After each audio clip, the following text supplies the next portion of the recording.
예부터 있지만 낯설지 않은 이야기가 있습니다. 평생을 잘 나가던 사람에 관한 얘기들이죠. 그는 일생을 즐길 계획을 세웠으며 모든 것이 잘 되고 있을 때 갑자기 죽음이 찾아옵니다. 이런 류의 이야기는 많은 문학 서적에도 나오는 것입니다. 심지어 아라비안 나이트에도 그런 얘기가 나와요. 한 왕이 많은 보석들을 챙겼고 큰 왕궁을 지었습니다. 그리고 거대한 잔치를 베풀면서 하는 말이 오 영혼아 행복하게 살면서 오래 누리자 즐기자. 근데 그 순간 죽음의 천사가 다가왔다는 그런 얘기죠. 여러분 오늘 우리 주변에서 간간히 보고 듣는 얘기일 수 있습니다. 그 사람은 그거 다 놔두고 아까워 어떻게 죽지? 혹은 저 사람은 살만하니까 갑자기 죽게 됐네? 이런 일들이 있는 것입니다. 그러므로 오늘 예수님께서 끄집어내시는 이 비유는 모든 시대와 모든 세대에 발생하는 것입니다. 그래서 여기에 나오고 있는 한 부자는 결코 낯설지 않습니다. 어쩌면 우리 자신의 한 모습일 수도 있는 것입니다. 자, 오늘의 내용을 보면 이렇습니다. 어떤 사람이 예수님께서 강론을 하고 계시는데 불쑥 튀어나왔습니다. 선생님, 내 형이 유산을 좀 그렇게 하고 있는데 이거 공평하게 나눌 수 있도록 도와주십시오. 당시에는요, 이 랍비들이 일반 민초들의 재판관 역할을 하고 있었기 때문에 이건 자연스러운 상황일 수 있습니다. 히브리 사람들의 유산 상속 관습은 장자가 3분의 2를 갖고 동생이 3분의 1을 갖도록 되어 있습니다. 그러니까 아마 이 동생은 이게 좀 부당하다고 생각했든지 아니면 형이 그 3분의 1마저 땡겨갔는지 모르겠습니다. 어쨌든 이 동생으로서는 지금 불만이 가득한 거예요. 그래서 훌륭한 랍비가 있다고 하기 때문에 그분께 온 겁니다. 저분께 부탁하면 내 돈 챙길 수 있겠다. 선생님 유산 문제 해결해 주십시오. 그러나 주님께서는 냉정하셨습니다. 보세요. 12장 14절 이르시되 이 사람아 어쩌면 이놈아 그런지 모르겠어요. 누가 나를 너희의 재판장이나 물건 나누는 자로 세웠느냐? 라고 되물으십니다. 그때 예수님은 그 사람은 예수님을 자기의 욕심의 해결사로 어떤 면에서 유인하는 상태인데 주께서는 단호하게 거절하십니다. 그리고 오히려 그에게 에피디미아 즉 탐심이 가득한 자라는 말을 붙이셔요. 보세요. 15절 말씀 보시겠습니다. 그들에게 이르시되 같이 읽어보죠. 삼가 모든 탐심을 물리치라 사람의 생명이 그 소유에 넉넉한 데 있지 아니하니라 하시고. 네, 보세요. 주님은 지금 그의 행위가 세상적 관점에서 옳으냐 그러냐 법적으로 옳으냐 그러냐 그 얘기하는 게 아닙니다. 그의 행위가 정당하다 하더라도 그게 생명과 무관한 일이라면 그게 바로 탐심이고 우상숭배일 수 있다는 얘기입니다. 탐심이 얼마나 어리석은 것인지 천국을 향하는 발걸음의 무서운 적인지를 설명하기를 원하셨습니다. 그래서 그 순간 그 현장에 있던 사람들이 다 알아듣기 쉽게 무엇을 비유를 시작하셨습니다. 한 비유를. 이게 바로 오늘 본문에 나오는 어리석은 부자의 비유예요. 자, 비유의 내용을 보시겠습니다. 한 부자가 있었습니다. 이름도 나오지 않습니다. 한 부자입니다. 근데 수확을 해보니까 그에 따라 엄청난 수확을 한 거예요. 그래서 곡식들을 넣어둘 곳간이 없습니다. 이 사람이 생각하다가 그래 빨리 곡간을 짓는 거야. 곡간 설계도를 짜고 그리고 거기서 집어넣고 그리고 나서 이제 만족을 누리는 상태에서 오케이 내 영혼아 이제 노후 준비가 완벽하게 되었기 때문에 이제 평안히 쉬고 먹고 마시고 즐거워하자 라고 했다는 것입니다. 여러분 그게 뭐 잘못입니까? 이 사람이 뭐 잘못한 거 있나요? 그리고 이게 보통 사람들이 사는 모습 아닙니까? 이 자리에 계시는 뭐 어쩌면 대부분도 그러한 노후 대책을 위해 오늘도 열심히 일하시는 게 아닌지 모르겠습니다. 그런데 주께서는 이러한 삶의 자세에 대해서 심각하게 경고를 하시는 거예요. 대체 무엇이 문제인가? 뭐가 잘못된 것입니까? 그 부자가 망각한 것들이 뭐냐 이거예요. 오늘 저는 이 부자가 망각한 것 세 가지를 좀 나눠보려고 합니다. 하나는 이 사람은 그 순간 이웃을 망각합니다. 네, 이웃을 망각했다. 한번 따라합시다. 그 사람은 이웃을 망각했다. 무슨 얘기죠? 그 빈자리를 자신으로 채운 겁니다. 자신만을 생각한 거죠. 여러분 그의 말을 한번 들어보십시오. 다시 한번 12장 17절 보면 이 사람이 생각하기를 내가 내 곡식 쌓아둘 것이 없으니 어찌하지? 18절 내가 이렇게 할 거야.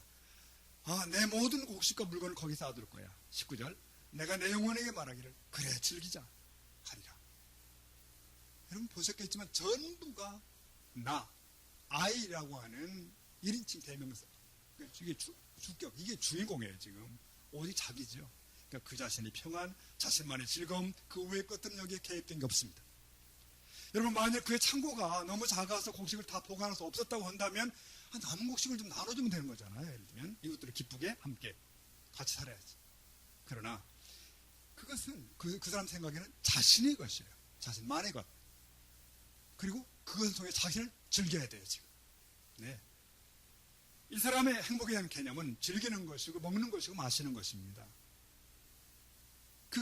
이건 동물들도 다 하는 본능적 즐거움인데 그 정도 차원에 있는 거죠. 그가 즐거움을 자신에게만 관련시키는 상태. 여러분 한 인간의 됨됨이에 테스트하는 리트머스 시험지가 있답니다. 그게 뭐냐 하면 그가 어디서 무엇을 즐거워하는가, 그가 즐거움을 어디서 발견하는가, 그거라는 거죠. 예컨대 동물도 다 즐거운 본능적인 즐거움 정도 수준이면 그 정도 수준이라는 뜻입니다. 그의 즐거움이 자신에게만 관련되어 있는가, 혹은 다른 이들과 함께 행복하는 일에 관련되어 있는가. 만약 그가 이기적인 즐거움만을 추구한다면 결국 그는 그 즐거움마저도 얻을 수 없다는 것이 오늘 결론으로 나타납니다. 자, 그런 부자를 향해서 주님의 결론이 어떤지 보시겠습니까? 21절. 자기를 위하여 재물을 쌓아두고 하나님께 대하여 부여하지 못한 자가 이와 같다 라고 설명하십니다. 여기서 자기를 위하여, 이 어구가 오늘 본문의 핵심일 수 있습니다. 자기를 위하여 자신의 소유를 쌓는 것이 얼마나 어리석은 것이고 하나님께 대하여 부여치 못한 자가 얼마나 어리석은 것인가, 하나님께 대해 부여로운 것이 얼마나 지혜로운 것인가를 설명하시는 겁니다. 여러분 보통 우리가 이렇게 재물, 돈 이런 거 얘기할 때 우리 보통 그렇게 표현하잖아요. 내 돈, 내 집, 내 것 이런 얘기를 합니다만 자연스럽게 엄격히 말하면 내 돈, 내 집 없는 거죠. 잠시 맡아 썼고 잠시 머물러 썼고 그런 거 아닙니까? 그러면 그 소유에 대해서 어떤 자세로 오늘을 살아야 되는가? 거기에서 성도의 선한 행실, 지난 시간으로 말하면 어쩌면 혼인잔치 예복 같은 삶, 그런 것이 나올까 싶어집니다. 보통 우리 기독교인들은 이렇게 생각하잖아요. 내가 그래서 11조 냈고 헌금도 냈어. 끝. 된 거야. 그런데 주님은 그렇게 말씀하는 것 같지 않습니다. 그것으로 충분하지 않다. 뭐냐? 우선 그것에 대한 너의 중심이 어떻게 되어 있는지를 보자는 것입니다. 기본적인 틀이 있다는 거예요. 그 재물에 대해서 겸손한 청지기 의식을 가지고 있는가? 라고 물으시고 살펴보시고, 그리고 그 의식의 근거에서 오늘을 사는가를 보시는 겁니다. 이 중심이 뚜렷해야 한다는 거죠. 그렇게 될 때 하나님께 대해서 풍요로울 수 있고 이웃에 대해 손을 펴는 삶이 자연스럽게 표출될 수 있는 것이죠. 우리 각자의 물질 생활 속에 이웃이 개입되어 있어야 한다는 겁니다. 베풀 수 있고 나눌 수 있고 대접할 수 있어야 한다는 뜻이죠.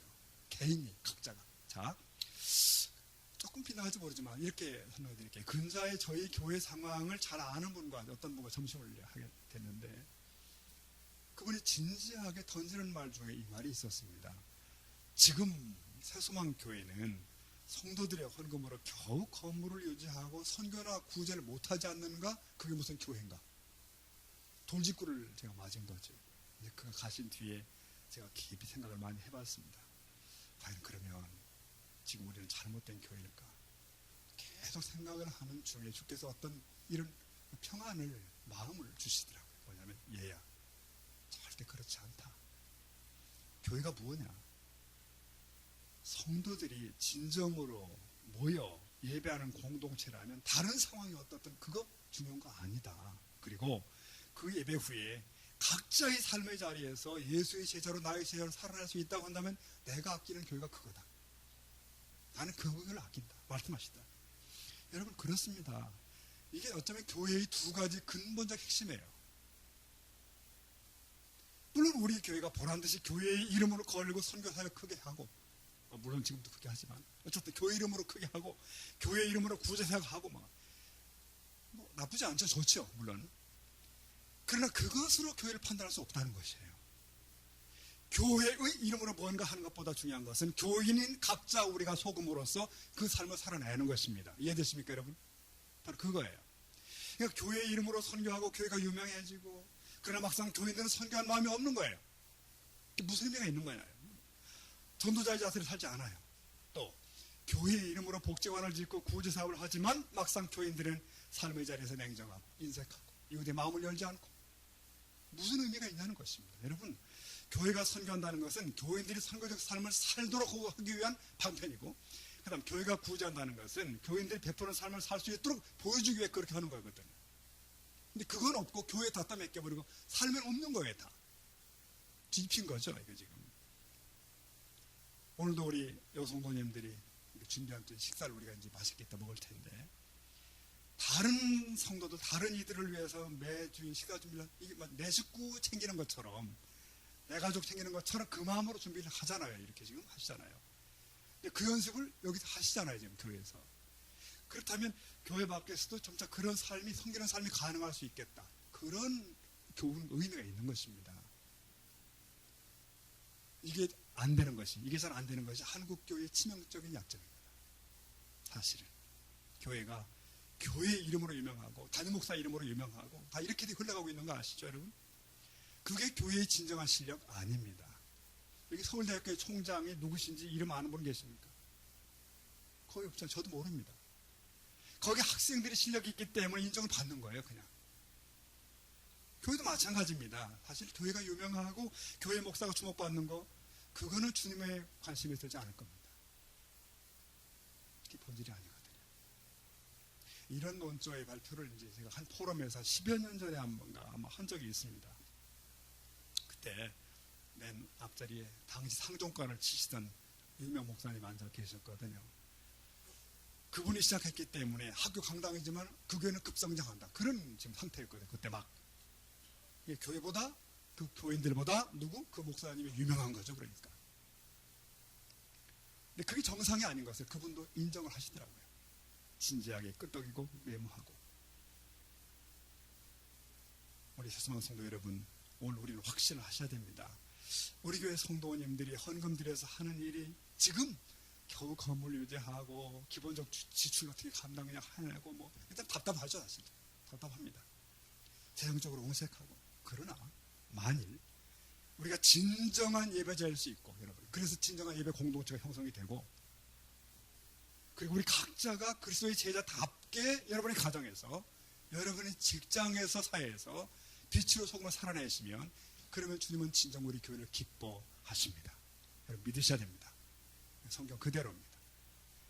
그러나 만일 우리가 이 부자같이 살아가면 그가 속한 교회가 어떤 교회든지 간에 뭐가 잘못된 거예요.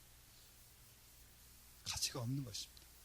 그가 누구이든 그는 진정 어리석은 자일 뿐입니다. 왜? 그는 자신밖에 모르는 이기주의자거든요. 이 본문에서는 내라고는 말이 반복해 나오는데, 원문상을 살펴보면 곡식도 심지어는 그 앞에 내란 말이 붙어 있어요. 내곡식이라고 되어 있습니다. 이 사람은 하나님의 은혜로 농사 지은 것을 몰라요. 내가 했고 내가 누려야 되고 내 것인 거예요. 햇빛 주시고 공기 주시고 때에 따라 비를 주신 하나님의 은혜가 있기 때문에 이게 된 것을 인정하지 않는 겁니다. 당연히 이웃의 혹은 가난한 자의 마음 베풀 줄을 모르는 거죠. 이 부자는 소출이 많아서 곡간을 헐고 새로 지어야겠다는 생각을 해도 손을 펴서 이웃을 돕겠다는 생각을 안 합니다. 네, 이 사람의 첫 번째 문제는 이웃을 망각한 것입니다. 이 부자의 두 번째의 망각이 뭘까요? 네, 그는 시간을 망각했다. 한번 따라 하실까요? 그는 시간을 망각했다. 시간 안에 있지만 시간의 가치를 모른다는 뜻이죠. 하나님은 그 치밀하게 생긴 계획도 세우는 그런 부자를 가리켜서 어리석은 자라고 얘기합니다. 여기서 어리석은 자라는 말은 정신없는 자 혹은 무분별한 자라는 뜻입니다. 자기 딴에는 똑똑한데 그는 정신없는 자예요. 12장 20절 보시면 이렇게 말씀하잖아요. 하나님은 이르시되, 읽어봅니다. 어리석은 자여, 오늘 밤에 내 영혼을 도로 찾으리니 그러면 내 준비한 것이 누구의 것이 되겠느냐 물으시죠. 부자는 자신의 창고를 짓고 더 즐거운 날들을 계획합니다. 여기까지는 승승장구예요. 문제가 없는 것 같습니다. 그런데 20절이 끼어드는 거예요. 어리석은 자여, 오늘 밤에 내 영혼을 도로 찾으리. 이게 무슨 말이죠? 너는 나의 내일 아침에 태양을 보지 못할 거야. 내게는 내일이 없어. 그런 말씀입니다. 그런 인생이란 존재 자체가 흘러가는 구름처럼 덧없는 것임을 자각했어야 돼요. 이사야 51장 말씀처럼. 영어 속담에 가장 위험한 말은 내일이라는 단어다. 그런 말이 있습니다. 내일. 오늘 너와 나에게 내일이 오는지는 아무도 모른다는 거예요. 그걸 잊고 자만을 떨고 이것 참 어리석은 일이죠. 네. 한 책을 보니까요. 사단이 보스잖아요. 그 밑에 쫄개들이 악마들이 보고를 하는데 첫 번째 악마가 나는 사람들에게 하나님 없다고 하겠습니다. 그러니까 사단이 머리 흔들면서 야 그거 안 된다. 그들이 본성 속에 하나님을 찾는 게 있거든. 안 돼. 두 번째 악마가 나는 사람들이 지옥이 없다고 할 겁니다. 야 안 된다. 그들이 살아가면서 양심의 가책 같은 지옥도 느낄 수 있잖아. 안 되는 거야. 세 번째 악마 그랬대잖아요. 나는 사람들에게 서두를 것이 없다고 하겠습니다. 사단이 만족하게 끄덕거리니까 그래. 가서 그들이 그렇게 하면 수많은 사람을 파멸시킬 거야. 시간이 유한하다는 사실을 잊게 만들겠다는 것이 이제 악마의 계획이라는 그런 뜻이죠. 여기 어리석은 부자는 시간을 망각한 자입니다. 시간마저도 내가 다 주장할 수 있다고 생각해요. 그러나 하나님은 말씀하십니다. 어리석은 자여 내 영혼을 도로 찾겠다. 내 생명을 해수하겠다고 말씀하십니다. 그분은 해수권자거든요. 저지난 월요일 날에 우리 노인의 남부 시찰인데요. 목사님들이 이제 가을 단합대회가 있었습니다. 말이 단합대회지 여기 서울 인근에 붙어 있는 심악산 아시나요? 심악산. 저도 처음 가봤는데 그렇게 둘레길 한 바퀴 돌고 오는 건데 수술로 누우신 은퇴 목사님 외에는 다들 어떻게 시간을 내서 오셨더라고요. 그래서 하루를 마치고 점심하고 헤어졌습니다. 근데 다음날 인터넷 카페에 시찰 카페가 있는데 거기에 올린 후배 목사님의 글을 제가 봤습니다. 이런 글이 있는 거예요. 시박산 잘 다녀온 저녁이었습니다. 우리 교회 윤순봉 집사님이 소천하시다는 소식을 들었습니다. 그리고 나서 5분 후 70세 나신 윤중환 성도님이 소천했다는 부고가 문자로 왔습니다. 이번 시찰 야유 모임에 목사님들 드시라고 귤 한 상자를 갖다 사다 주신 따뜻한 분이었습니다. 한 분은 전남 한평의 수목장으로 한 분은 동작동 공인묘지에 모시고 왔습니다. 하나님 부름 받기 전 각각 한 달과 보름 전쯤 신방 가서 찍은 마지막 사진들이 될 줄 몰랐습니다. 그리고 이제 아픈 마음이 쭉 뒤에 있더라고요. 교인이 50명밖에 되지 않는 교회인데 두 성도가 거의 같은 시간에 세상을 떠나신 거예요. 삶과 죽음이 지척이라는 사실을 느끼는 순간이죠. 사랑하는 성도 여러분, 시간을 소중히 여기는 저와 여러분 될 수 있길 바랍니다. 네. 우리 가을 특대도 앞에 놓고 있는데요. 사실을 고백하면 저 현수막 만들어 놓은 지 오래됐습니다. 근데 망설이느라고 안 붙였었어요. 될까? 잘 될까? 그렇게 생각한 거예요. 그러다가 나중에 제가 두 가지 생각. 내가 너무 소심해져 버렸구나. 대한민국의 대부분 교회들이 가을이면 특대도 하고 성도에 모이는데 왜 그런 생각을 갖고 있을까? 또 하나는 내가 우리 성도님들을 너무 과소평가하고 있는 것일까 지금? 다른 교회들도 다 하는데. 그래서 망설에다가 몇 주 망설에다 붙인 거입니다. 여러분 건강 되시고 여건 되신 분들 함께 오셔서 기도하면 좋겠습니다. 네. 안 되시면 못 오셨지만. 사랑하는 성도 여러분, 지혜로운 자는요 세월을 아끼는 자입니다. 아시죠? 나는 주어진 시간을 살고 있다. 지극히 유한한 존재다. 그거 기억하셔야 돼요. 악마의 속삭임, 서두를 거 없어. 이 말에 속으면 안 되겠다. 선한 결심, 진리의 순종, 이런 것들을 미루는 게 아니잖아요. 지금입니다. 언제나. 지금. 시간으로 인해서 승리하는 저 여러분 되시길 바랍니다. 이 사람이 잊어먹은 게 세 번째예요. 뭘까요? 한번 따라합시다. 그는 하나님을 망각했다. 치명적인 문제죠. 네. 사람들은 유한한 인생이라는 말을 합니다. 그러나 그저 노쇠하기 때문에 죽는 줄 아는데 그거 아닙니다. 사람을 하나님 부르시지 않으면 가지 않습니다. 다시 보십시다. 20절. 하나님은 이르시되 어리석은 자여 오늘 밤에 내 영혼을 찾겠다. 누가요? 하나님을 내시되. 누가 그 부자를 어리석은 자라 부르는가? 하나님. 누가 오늘 밤에 내 영혼을 도로 찾겠다고 말씀하시는가? 하나님. 그래서 속담에도 계획은 사람이 하고 성패는 하늘에 있다는 말이 있는 거죠. 이 어리석은 부자는 하나님 없이 살았기 때문에 심판을 받게 됩니다. 시편 말씀에서 있잖아요. 하나님의 생명이 근본이심을 거부한 사람을 가리켜서 어리석은 자라고 얘기합니다. 여러분, 우리의 생명은 하나님이 주관하신다는 것을 늘 기억하셔야 됩니다. 늘. 우리 다 알죠. 그러나 늘 기억하셔야 돼요. 세상 사람들도 인명은 제천이라고 말을 하는데, 마태 6장에 의하면 공중의 새도 먹이시고 기르시는데 사람은 더 귀하고 하나님의 백성은 더 귀합니다. 아멘이죠? 더 귀합니다. 여러분, 이 세상에서의 죽음은 참으로 다양하죠. 먹을 것이 없어 죽는 사람도 있지만 그건 드문 일이고, 병으로 죽고 사고로 죽고 뭐 밥 잘 먹고 또 어떻게 잘못돼 죽고 그래요. 없어서만 못 먹는 게 아니라 많이 쌓아두고도 못 먹고 죽는 얘가 허다하죠. 결국 우리의 생명은 하나님께서 허락하셔야 사는 것이지 소유가 많아서 사는 것이 아닙니다. 이 진리를 잘 붙들면 탐심에서 자유를 얻을 수가 있습니다. 여러분, 재산은 하나님의 세상에 살 동안 잠깐 자기의 맡겨놓은 것에 지나지 않다는 거 아시죠? 그럼에도 불구하고 이 사람은, 이 부자는 자기가 오너인 줄 알아요. 주인인 줄 착각했다는 거죠. 역대상 29장 11절 보니까 천지에 있는 것이 다 주님의 것이고 소이다 부와 귀도 하나님으로부터 오는 것이라고 고백합니다. 자, 오늘 이 비유의 핵심을 이렇게 한 번 더 다시 한번 정리해 보십시다. 우리 주님은 인간에게 있어서 정말 중요한 것은 참 생명이라는 것이에요. 즉 영원한 생명인데 그 생명은 돈이나 재물로 대체할 수 있는 것이 아니라는 거죠. 그런데 인간들은 자신들의 존재 가치를 소유의 많고 적음이나 인기나 명예의 많고 적음으로 판단을 해요. 그 말은 모든 인간들이 이 세상의 힘과 가치를 모으면 그게 승리인 줄 생각한다는 거죠. 난 안 그런 사람이야 이렇게 손살에 치지만 결국 부도나거나 인기가 상실되면 자살하는 사람들 많잖아요. 그런 자라는 뜻이죠. 그들이 다. 사랑하는 성도 여러분, 우리 깊이 생각하셔야 됩니다. 지금 나의 인생을 온통 누가 통제하고 있는가, 장악하고 있는가? 돈인가, 욕심인가, 야망인가? 혹은 또 다른 것일까?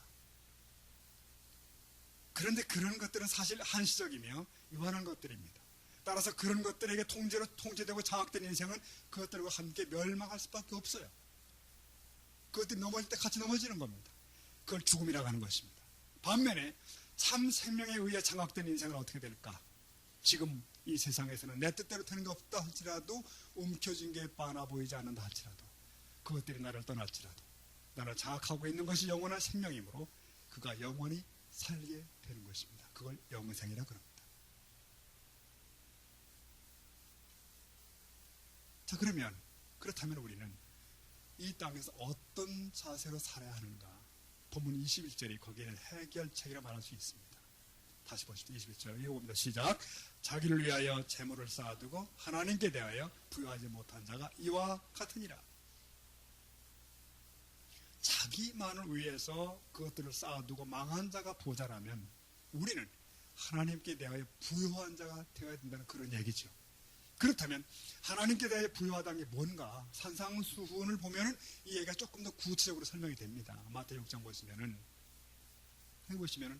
예수님 말씀하시기를 너희를 위하여 보물 땅에 쌓아두지 말라 그랬고요. 20절 너희를 위하여 보물을 하늘에 쌓아두라 이런 말씀이 나오죠.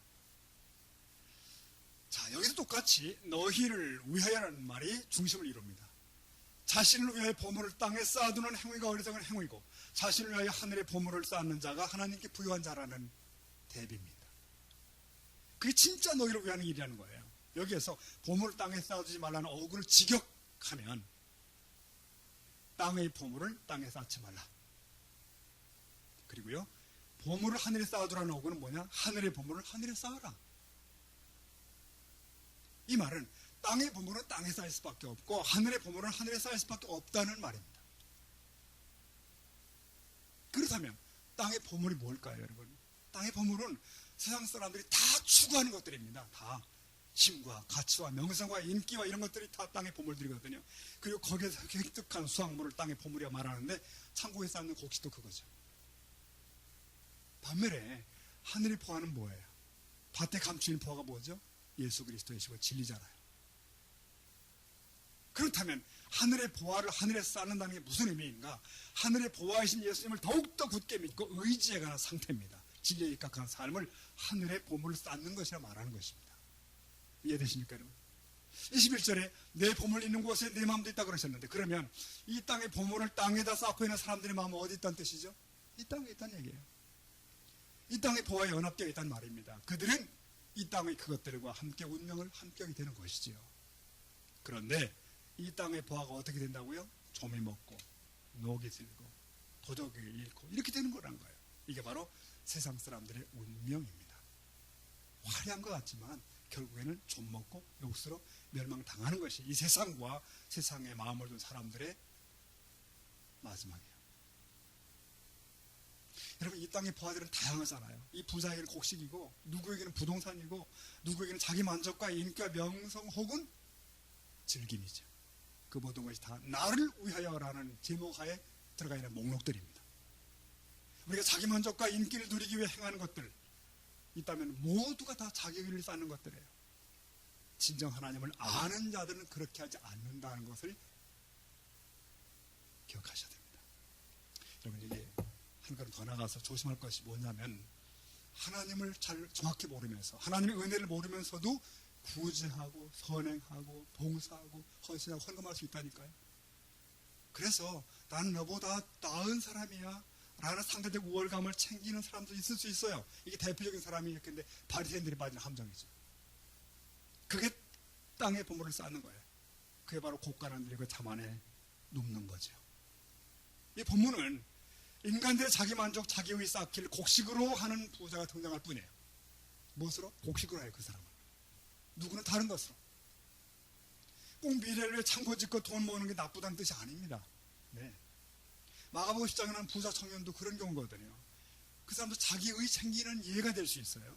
이는 부자일 뿐만 아니라 유대 관원이고 어린 나이에 부와 명예를 다 챙긴 사람인데, 예수님께 와서 어떻게 영생 얻습니까? 그는 자기 의를 자랑할 만한 사람이에요. 주께서 율법을 지키라. 제가 다 지켰습니다. 주님 말씀하시기를, 그럼 내가 가진 모든 소유를 다 팔아서 가난한 사람들이 나눠주고 나를 따르라. 충격이죠. 이게 무슨 뜻입니까? 율법을 지킨다는 것은, 네가 지켰다는 것은 진짜 하나님을 사랑하고 이웃을 사랑하는 것, 그건데 내가 정말 그런 사람이라면 내가 가지고 있는 소유물로 그거 했어야 된다는 거예요. 이미 했어야 된다는 것입니다. 아니거든요. 청년이 떠났습니다.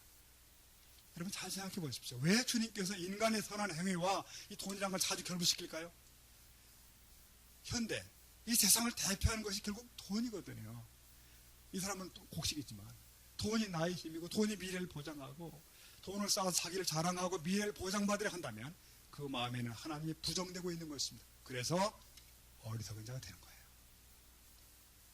그래서 성경이 돈을 사랑하는 것이 뭐라고요? 1만 가지 악의 근본이라고 얘기하는 것입니다. 그래서 하나님의 자리를 그게 차지했거든요. 그래서 탐심이 우상숭배고요. 이건 단순히 재물이 돈이 악한 거라는 말이 아닙니다. 인간의 욕심이 하나님의 자리에 앉아서 하나님 노릇을 하려는 시도가 1만 가지 악의 근본이라는 말입니다. 사랑하는 성도 여러분, 예수님만이 생명인 것을 믿으셔야 됩니다. 예수님만이 보화이셔요. 천국과 예수는 사은품이 아니라 진정한 하늘의 보화인 것입니다. 투쟁에 붙들 만한 것입니다. 인생을 걸 만한 것입니다. 자, 오늘 말씀 이렇게만 해도 봐십시오, 여러분. 우리는 어리석은 부자로 일생을 살아갈 수는 없다는 것이에요. 지혜로운 나그네가 되셨다는 거예요. 이 부자는 장구한 자기의 인생을 설계했지만 그날 밤 그는 어디론가 떠나야 했습니다. 네, 사람이 출세하고 사업인이 활동이 풍문서주해도 그것은 한 순간뿐입니다. 언제 어느 순간이든지 그분이 나를 부르시면 나는 하던 일을 멈춰야 되는 거죠. 성도 여러분, 오늘이라는 시간을 아끼는 저와 여러분 되실 길 바랍니다. 오늘 내게 주어진 것들을 통하여 하나님 뜻을 실천할 필요가 있는 것이에요. 그래서 그게 곡식이든 돈이든 능력이든 시간이든, 그래야 지혜로운 삶이 되는 것이고 하늘의 보호를 쌓게 되는 거죠. 여러분, 인생의 주인이 부르시면 그 앞에 설 수밖에 없습니다. 그때 저와 여러분은 어디에 서시겠습니까? 우리 기도하겠습니다.